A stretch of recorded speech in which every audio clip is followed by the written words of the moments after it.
I think yes. just echoing what you said Yes. previously regarding sometimes children do medicine because their parents want them to. Oh, yes. That is probably it may turn out okay. It may turn out okay for a kid who loves do what the parents want him to do. Yes. But I think life is about a choice. Yes. A choice where you need to do something that you enjoy and it's a passion.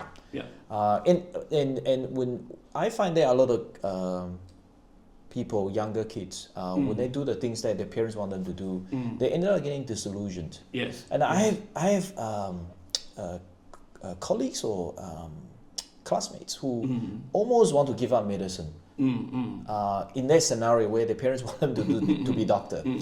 I remember I had a classmate who wanted to do medicine in high school. I even asked this person, why do you want to do medicine? Do you even know what doctors do? Do you have never been sick and seen a GP? How do you know what the doctors do? So that person ended up almost giving up medicine as a junior doctor. Right. I think you have to follow your passion. You really know what you want to do in life, rather than say, let me get into this because my mom and dad said this is an iron rice bowl. I can earn a lot of money, steady job, you won't get fired. Right. Yeah. I definitely have taken students whose parents are doctors, and they privately told me that they don't feel like doing any more medicine. and they only confided in me after I promised them that I won't tell the parents. Unfortunately, yeah. Any other random thoughts you have?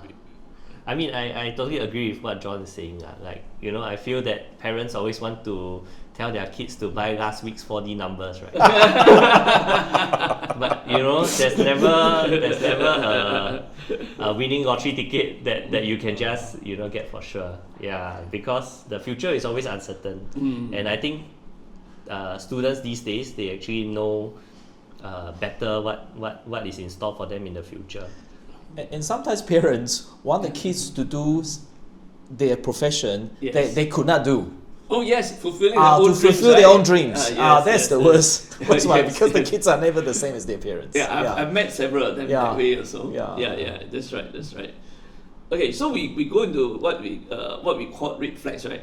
Of red flags in medical term, of course, we all know it's all the danger signs. Once you hit that, you're out, kind of thing.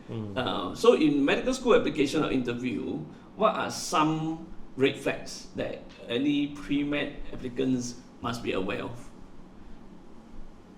I think red flags generally, if you don't feel like attending the interview, you don't feel confident, or you will have second thoughts, then I think that's a big red flag for any applicant.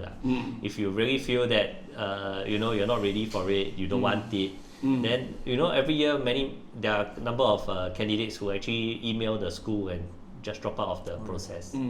Yeah, so you don't have to feel like everybody is going for it, so I have to go for it. John? Yeah. I can certainly think of quite a few.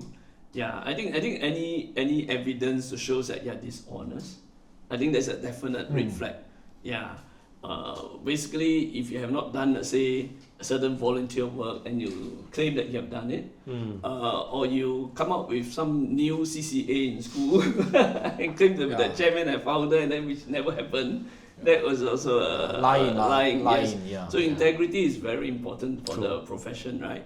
Yeah, I think that is a definite one. And then of course, sometimes also exaggerating, not just lying, but exaggerating. So we may not have done certain thing that well, but we boost it to a different level.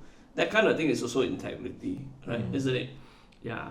And in an interview, like this person wants to do medicine to end up being an aesthetic doctor. Yes. Or study medicine for the money. Can you pick it up? I think so. Yeah. To a huge extent, we can tell. We can tell. It's very hard to fake that part of it. Yeah. What do you think? I think at the undergrad level it may be difficult to tell what is the ultimate motive of the student. Yeah. And I think we shouldn't also judge based on appearances because you can tell from the interview process some candidates come from more well-to-do families. They are better presented. Yes. Some come from a not so well-to-do family. Yeah. But I generally don't look at them that way. Yeah. But in terms of, I think as when you go through medical school, then you may start to figure out, some of my friends are more interested in more high-paying careers. Yeah, but I don't think that's also a negative, right? High-paying careers also come with high stress Yes. and high risk.